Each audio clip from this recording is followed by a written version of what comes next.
Welcome back बच्चों।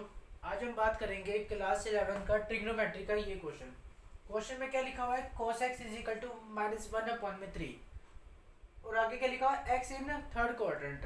ठीक है, आगे फाइंड क्या करना है, sin x/2, अगला cos x/2 एंड अगला tan x/2। ठीक है, अब बात करते हैं ये थर्ड क्वाड्रेंट है क्या। सबसे पहले बात आती है, हम एक कार्टेशियन प्लेन बनाएंगे। ठीक है, देखो ये होता है 0। ठीक है, उसके बाद आता है ये π/2। π/2 का मतलब क्या होता है, 90। क्या होता है π/2 का मतलब, 90।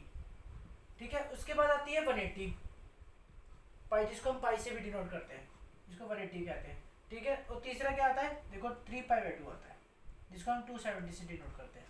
ठीक है, अब बात आती है, ये हमारा फर्स्ट क्वाड्रेंट होता है। देखो क्वाड्रेंट कैसे देखना होता है, क्वाड्रेंट देखना होता है एंटी क्लॉकवाइज।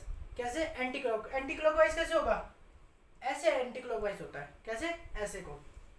ठीक है, ये फर्स्ट क्वाड्रेंट। अब एंटी क्लॉकवाइज बोल रहे हैं तो अगला क्वाड्रेंट कहाँ पे होगा, सेकंड क्वाड्रेंट यहाँ पे। ठीक है, अगला क्वाड्रेंट क्या होगा, थर्ड क्वाड्रेंट यहाँ पे, उससे अगला फिर फोर्थ यहाँ पे। ये होते हैं क्वाड्रेंट। क्वाड्रेंट की बात आगे समझ तो आगे देखो। अब हमने देख रहे हैं फर्स्ट क्वाड्रेंट में हमारे जो ट्रिग्नोमेट्री रेशियोज होते हैं कौन कौन से, देखो 6 ट्रिग्नोमेट्री रेशियो होते हैं, 6 ट्रिग्नोमेट्री रेशियो, जिसका नाम क्या है, sine, cos, tan theta, cosecant theta, sec theta और कॉट थीटा। ये हमारे 6 ट्रिग्नोमेट्री रेशियोज होते हैं। देखो sine theta, cos theta, tan theta, cosec theta, sec theta, cot theta first quadrant में क्या होते हैं, पॉजिटिव रहते हैं, ऑल पॉजिटिव। क्या, ऑल पॉजिटिव। याद रखना, ऑल सारी ऑल पॉजिटिव कहाँ होंगे, फर्स्ट क्वाड्रेंट में ही होंगे। लेकिन अब बात आती है सेकंड क्वाड्रेंट में कौन पॉजिटिव होगा। सेकंड क्वाड्रेंट, देखो सेकंड क्वाड्रेंट में हमारा साइन थीटा और कोसिकेंट थीटा क्या होगा, पॉजिटिव रहेगा हमेशा। याद रखना, सेकंड क्वाड्रेंट की बात करूं मैं, खाली पॉजिटिव रहेगा। ठीक है, खाली साइन थीटा और कोसिकेंट थीटा ओनली, बस ये दो। ठीक है, अगली थर्ड क्वाड्रेंट की बात। थर्ड क्वाड्रेंट में क्या होगा, खाली tan थीटा, कॉट थीटा क्या होंगे, पॉजिटिव होंगे, बाकी सारे क्या होंगे, नेगेटिव होंगे। इस केस में भी यही था, सेकंड क्वाड्रेंट में क्या होगा, साइन थीटा, कोसेकेंट थीटा क्या होगा, पॉजिटिव होंगे, बाकी सारे नेगेटिव होंगे। ठीक है, अब आती है फोर्थ क्वाड्रेंट की। फोर्थ क्वाड्रेंट में कौन कौन से होंगे, कॉस थीटा, सेक थीटा, ये क्या होंगे, पॉजिटिव रहेंगे, बाकी सारे क्या होंगे, नेगेटिव रहेंगे। ठीक है, और याद रखना जो एंगल चलते हैं हमेशा क्या रहेंगे, एंटी क्लॉकवाइज चलेंगे। कैसे, एंटी क्लॉकवाइज। ठीक है, ये तो बात आ गई आपको। देखो इसको याद करने का तरीका भी क्या होता है, देखो आफ्टर स्कूल टू कॉलेज, इस चीज को याद रखना बस। अगर आपके दिमाग में निकल जाए कि यार कौन सा कहाँ पे है, तो आप ये याद रखना, आफ्टर स्कूल टू कॉलेज, इस चीज से याद हो जाएगा। ठीक है, बात है, देखो आफ्टर का मतलब ए से ऑल। आगे देखो स्कूल, स्कूल यानी कि साइन थीटा। अब आप बोलोगे कोसिकेंट कैसे, आपको पता है साइन का उल्टा कोसिकेंट थीटा होता है, तो यहाँ तो वैसे ही हो जाएगा। आगे देखो tan यानी कि टी, देखो के बाद क्या है, आफ्टर स्कूल टू की बात है, टी का 10 हो गया, और 10 का उल्टा क्या होता है, कोट होता है। उसके बाद आता है कोस थीटा और सेक थीटा। देखो स्कूल का, देखो स्कूल की बात होती है ना, तो यहाँ पे हमने देखो स्कूल टू कॉलेज, कॉलेज ये रहा सी कॉलेज। ठीक है, तो कोस थीटा याद कर लेना बस, और कोस थीटा का उल्टा क्या होता है, सेक थीटा होता है। ये तो बात है कि क्वाड्रेंट की, कि हम क्वाड्रेंट में ये चीज है। अब बात इसने क्वेश्चन में क्या की थी कि x in the third quadrant, ये लिखा ना x in the third quadrant. अब थर्ड क्वाड्रेंट का मतलब क्या, खाली इस चीज की बात कर रहा है वो, इस चीज की थर्ड क्वाड्रेंट की बात कर रहा हूँ। देखो थर्ड क्वाड्रेंट में क्या है, tan और cot को क्या है, पॉजिटिव है। तो जो भी हमारे देखो नेगेटिव में दिया ना, cos थीटा cos x क्या दिया, -1/3, यानी कि मुझे पता है थर्ड क्वाड्रेंट में cos क्या होता है, नेगेटिव होता है।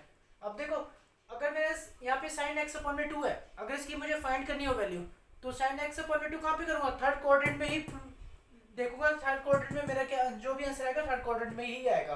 ठीक है, और sin x/2 जो है थर्ड क्वाड्रेंट में क्या होता है, नेगेटिव होता है। अब क्वेश्चन करने के ऊपर है कि क्वेश्चन करना कैसे है। उससे पहले बात करेंगे, ये तो हमने बात की क्वाड्रेंट के बारे में, उसके अब अगली बात करेंगे हम किसकी, आइडेंटिटीज के बारे में। आइडेंटिटीज कौन सी लेंगे, cos 2x ही लेंगे।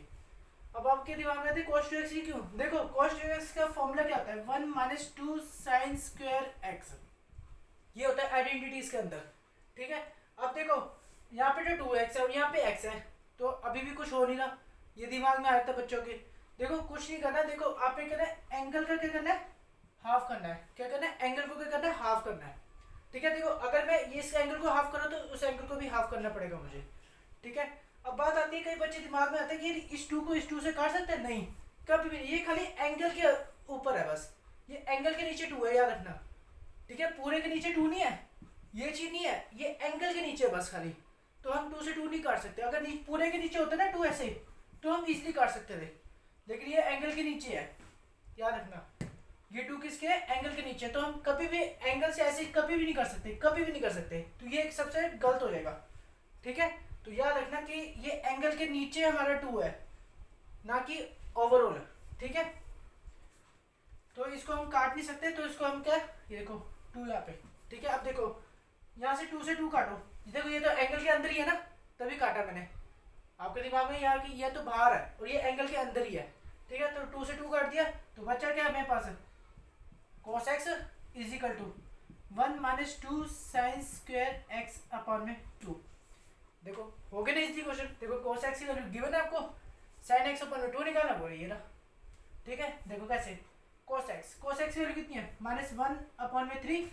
ठीक है, इज इक्वल टू 1 माइनस का 2 साइन स्क्वायर एक्स अपॉन में 2। ठीक है, इस 1 को मैं क्या लूंगा, इधर लेके आऊंगा तो क्या हो जाएगा, माइनस का हो जाएगा 1, क्योंकि पॉजिटिव था ना, तो यहाँ पे इसके आगे क्या होगा, माइनस का हो जाएगा एक्स अपॉन में 2। ठीक है, अब देखो इसका एलसीएम लो पहले आप, एलसीएम लूंगा 3 होगा।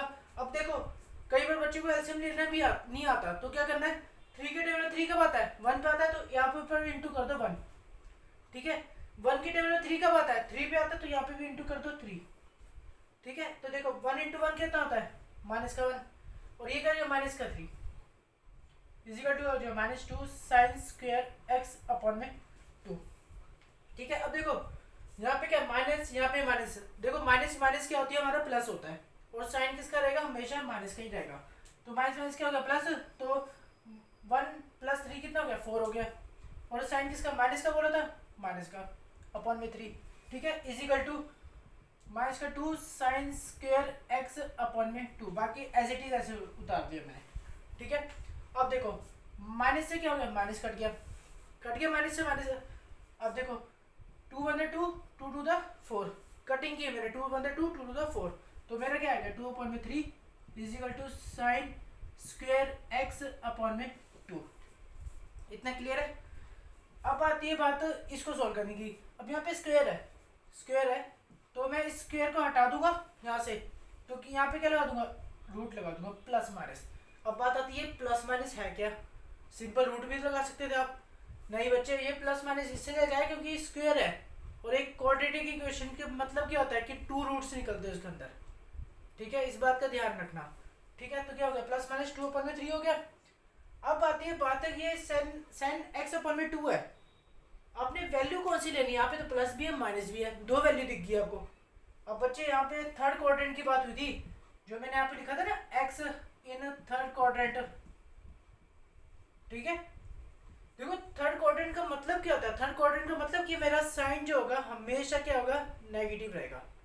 थर्ड क्वाड्रेंट में साइन क्या होगा, हमेशा नेगेटिव रहेगा, क्योंकि मुझे पता है टेन और कोड पॉजिटिव होते हैं बस, तो यानी कि मुझे कौन सी वैल्यू लेनी पड़ेगी, नेगेटिव लेनी पड़ेगी। ठीक है, देखो in third quadrant the value of sin x upon में 2 is नेगेटिव। ठीक है, तो नेगेटिव वैल्यू क्या होगी, देखो माइनस का रूट 2 अपॉन में 3 is equal to sine x upon में 2। ये हमारा क्या हो गया, पहला आ गया आंसर। देखो इतना क्लियर है, देखो हमारा क्या आंसर आ गया, इतना आ गया साइन एक्स अपॉन में 2। अब अगर अगली बात आती है कोस एक्स अपॉन में 2 की। देखो जब आपका साइन एक्स अपॉन में 2 आ गया, तो कोस एक्स अपॉन में 2 आने में कोई देरी भी नहीं लगती, बहुत जल्दी हो जाएगा क्वेश्चन भी, बहुत ईजी है। आपने बस क्या करना है, इस क्वेश्चन को लेना है। देखो आपने पढ़ी होगी identity, cos square x plus sine square x is equal to 1 होता है। आइडेंटिटी सबको आती है, तो सबने पढ़ी है, क्योंकि यही सबसे आसान होती है जो याद होती है बस। ठीक है, अब मैंने आपको बताया था एंगल का अगर मैं डिवाइड कर दूँ 2 से, तो देखो दोनों तरफ होंगे 2 से डिवाइड जो होंगे, तो ठीक है। अब देखो यहाँ से क्या निकालूंगा, cos square x value upon में 2, इजिकल टू 1 माइनस का साइन स्क्वायर एक्स अपॉन में 2। ठीक है, अब देखो इस स्क्वायर को हटा के यहाँ पे क्या होगा, रूट बन गया और प्लस माइनस हो गया, क्योंकि मुझे पता है ना क्वाड्रेटिक बताया था मैंने आपको, क्वाड्रेटिक इक्वेशन होती है। ठीक है, तो 2 रूट्स निकलते तो प्लस माइनस। ठीक है, अब आपको इसकी वैल्यू पता है कितनी, इतनी प्लस माइनस 1 माइनस का क्या हो जाएगा, माइनस का रूट 2 अपॉन में 3 का होल स्क्वायर। ठीक है, अब देखो क्या हो जाएगा, प्लस माइनस का 1 माइनस ये कितना हो जाएगा, ये हो जाएगा 2 अपॉन में 3 हो जाएगा। ठीक है, देखो ना स्क्वायर से तो रूट खत्म हो गया एक तो। ठीक है, और ये स्क्वायर माइनस माइनस क्या हो जाएगा, प्लस हो जाएगा 2 अपॉन में 3। प्लस माइनस क्या हो जाएगा, इसका एलसीएम लो 3 हो जाएगा, 3 एलसीएम 3 हो गया इसका, और ये देखो 3 × 3 माइनस का 2। ठीक है, इतना क्लियर है।